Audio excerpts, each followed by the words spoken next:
नमस्कार दोस्तों, हिंदी कहानी 2.0 चैनल में आपका स्वागत है। तो आज हम कहानियों की अगली कड़ी में सुभद्रा कुमारी चौहान जी द्वारा लिखित कहानी थाती को सुनते हैं। लेकिन उससे पहले आप सभी लोग से एक विनम्र अनुरोध है कि अगर चैनल पर नए हैं तो चैनल को सब्सक्राइब जरूर कीजिएगा। कहानी अच्छी लगे तो लाइक शेयर कमेंट जरूर कीजिएगा। तो चलिए शुरू करते हैं कहानी थाती। क्यों रोती हूँ? इसे नाहक पूछकर जले पर नमक न छिड़को। जरा ठहरो, जी भरकर रो भी तो लेने दो। न जाने कितने दिनों के बाद आज मुझे खुलकर रोने का अवसर मिला है। मुझे रोने में सुख मिलता है, शांति मिलती है, इसलिए मैं रोती हूँ। रहने दो, इसमें बाधा न डालो, रोने दो।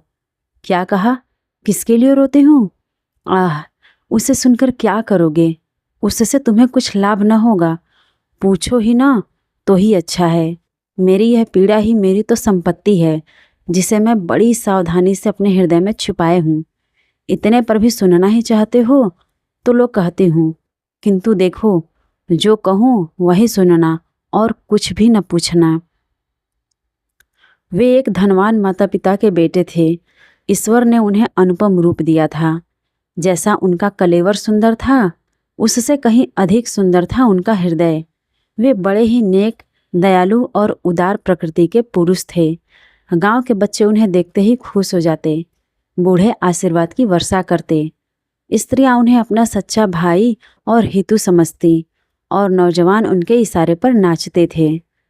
तात्पर्य यह कि वे सभी के प्यारे थे और सभी पर उनका स्नेह था। मैं उन्हीं के गांव की बहू थी। मेरे पति वहीं प्राइमरी पाठशाला में मास्टर थे। घर में बूढ़ी सास थी, मेरे पति थे और मैं थी। महंगाई का जमाना था, बड़ी मुश्किल से गुजर बसर होती थी। घर के प्रायः सभी छोटे मोटे काम हाथ से ही करने पड़ते थे। एक दिन की बात है, मैं वैसे ही ब्याह कराई थी। मैं थी शहर की लड़की। वहाँ तो नलों से काम चलता था, भला कुएं से पानी भरना मैं क्या जानती। मेरी सास मुझे अपने साथ कुएं पर पानी भरना सिखा रही थी। अचानक वे न जाने कहाँ से आ गए। हंसकर बोले, क्या पानी भरने की शिक्षा दे रही हो माँ जी? आपने ऐसी अल्हड़ लड़की ब्याही है क्यों, जिसे पानी भरना भी नहीं आता? मैंने घूंघट के भीतर से ही जरा सी मुस्कुरा दिया।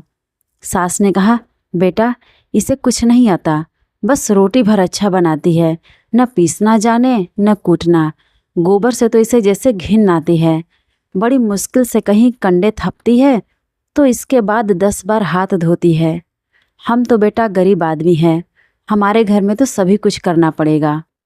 दूसरे दिन मुझे अकेले ही पानी भरने जाना पड़ा। मैं रस्सी और घड़ा लेकर पानी भरने गई तो जरूर, पर दिल धड़क रहा था कि बनता है या नहीं। न सास थी और न कोई कुएं पर ही था।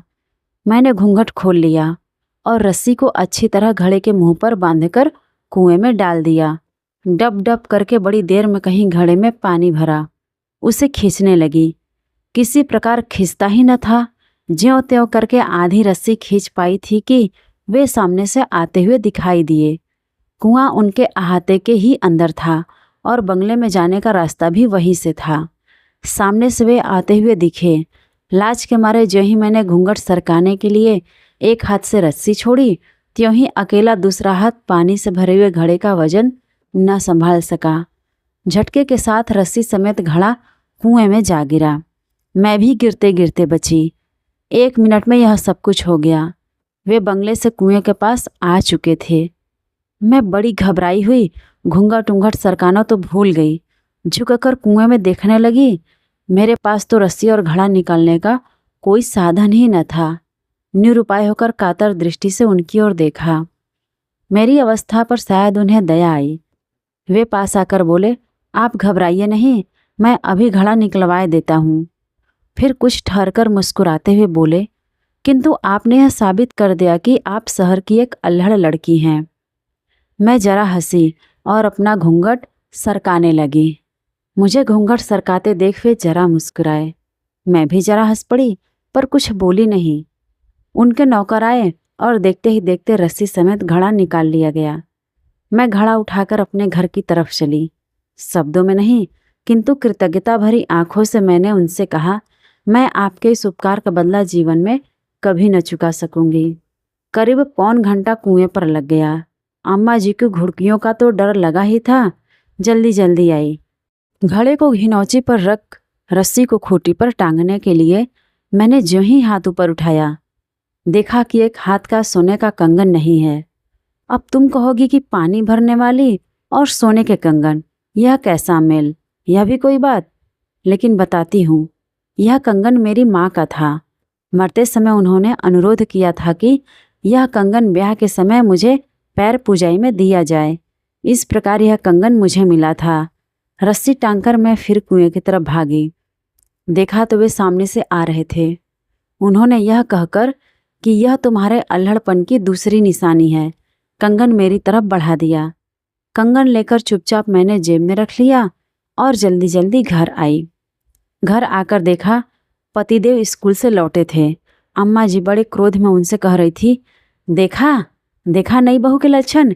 एक घड़ा पानी भरने गई तो घंटे भर बाद लौटी और यहाँ पानी रखकर फिर दीवानी की तरह कुएं की तरफ भागी। मैंने तो पहले ही कहा था कि शहर की लड़की न ब्याहो, पर तुम न माने बेटा। भला यह हमारे घर के निभने के लक्षण हैं? और सब तो सब, पर जमींदार के लड़के से बात किए बिना इसकी क्या अटकी थी? यह इधर से भागी जा रही थी और वह सामने से आ रहा था। उसने जाने क्या इसे दिया और इसने लेकर जेब में रख लिया। मुझे तो यह बातें नहीं सुहाती। फिर तुम्हारी बहू है, तुम जानो, बिगाड़ो चाहे बनाओ।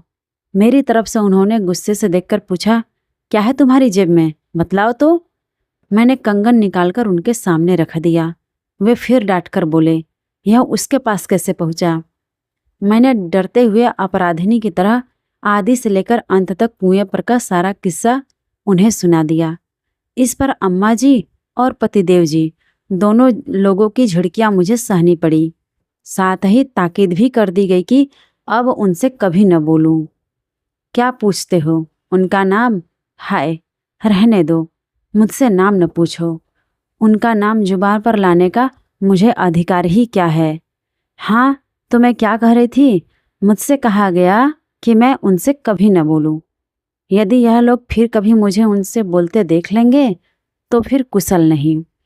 मैंने दीन भाव से कहा, मुझसे घर के सब काम करवा लो, परंतु कल से मैं पानी भरने न जाऊंगी। इस पर पतिदेव जी ने बिगड़कर बोले, तुम पानी भरने न जाओगी तो मैं तुम्हें रानी बनाकर नहीं रख सकता।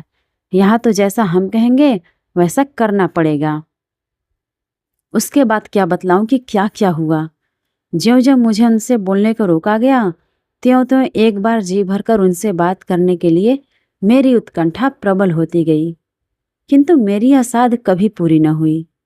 वे जाते जाते एक दो बातें बोल दिया करते, जिसके उत्तर में मैं केवल हंस दिया करती थी। लेकिन लोग यह भी ना सह सके और तिल का ताड़ बन गया। अब मुझ पर घर में अनेक प्रकार के अत्याचार होने लगे। हर 2-4 दिन बाद मुझ पर भी मार भी पड़ती थी, परंतु मैं कर ही क्या सकती थी। मैं तो उनसे बोलती भी न थी और उनका बोलना बंद करना मेरी शक्ति से परे था। उन्होंने मुझसे कभी भी कोई ऐसी बात नहीं कही जो कि अनुचित कही जा सके।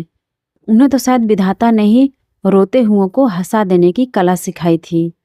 वे ऐसी मीठी चुटकी लेते, कभी हंसी की बात भी करते तो इतनी सभ्यता से, इतनी नपी तुली कि मैं चाहे कितनी ही दुखी हूँ, चाहे जितने रंज में हूँ, हंसी आ ही जाती थी। किंतु धीरे धीरे मुझ पर होने वाले अत्याचारों का पता उन्हें लग ही गया। उनके दयालु हृदय को इससे बहुत गहरी चोट पहुंची। उस दिन, अंतिम दिन, जब मैं पानी भरने गई, वे कुएं पर आए और मुझसे बोले, मैं तुमसे कुछ कहना चाहता हूँ। उनके स्वर में पीड़ा थी, शब्दों में माधुर्य और आंखों में न जाने कितनी करुणा का सागर उमड़ रहा था। मैंने आश्चर्य के साथ उनकी ओर देखा। आज पहली ही बार तो इस प्रकार वे मेरे पास आकर बोले थे। उन्होंने कहा, पहली बात जो मैं तुमसे कहना चाहता हूँ वह यह कि मेरे कारण तुम पर जो इतने अत्याचार हो रहे हैं, यदि मुझे पता चल जाता तो वे अत्याचार कब के बंद हो चुके होते। दूसरी बात जो मैं तुमसे कहने आया हूँ वह यह कि आज से मैं तुम पर होते अत्याचार की जड़ उखाड़कर फेंक देता हूँ। तुम खुश रहना मेरी अल्हड़ रानी। वे मुझे इसी नाम से पुकारते थे। यदि मैं तुम्हें भूल सका तो फिर यहाँ लौटकर आऊँगा, नहीं तो आज ही सदा के लिए विदा होता हूँ। मुझ पर बिजली सी गिरी। मैं कुछ बोल भी न पाई थी कि वे मेरी आंखों से ओझल हो गए। अब मेरी हालत पहले से ज़्यादा खराब थी। मेरा किसी काम में जी न लगता था। कलेजे में सदा एक आग सी सुलगा करती, परंतु मुझे खुलकर रोने का अधिकार न था। अब तो सभी लोग मुझे पागल कहते हैं। मैं कुछ भी करूं, करने देते हैं। इसीलिए तो आज खुलकर रो सकती हूँ और तुम्हें भी अपनी कहानी सुना सकती हूँ। किंतु क्या तुम यह बता सकोगे कि वे कहाँ हैं? मैं एक बार उन्हें और देखना चाहती हूँ। मेरी यह पीड़ा, मेरा यह उन्माद उन्हीं का दिया हुआ तो है। यदि कोई सहृदय उनका पता बता दे तो मैं उनकी थाती उन्हीं को सौंप दूं। तो आज की सुभद्रा कुमारी चौहान जी द्वारा लिखित कहानी थाती आपको कैसी लगी कमेंट करके ज़रूर बताइएगा। और अगर चैनल पर नए हैं तो चैनल को सब्सक्राइब ज़रूर कीजिएगा और अपने दोस्तों को भी शेयर कीजिएगा।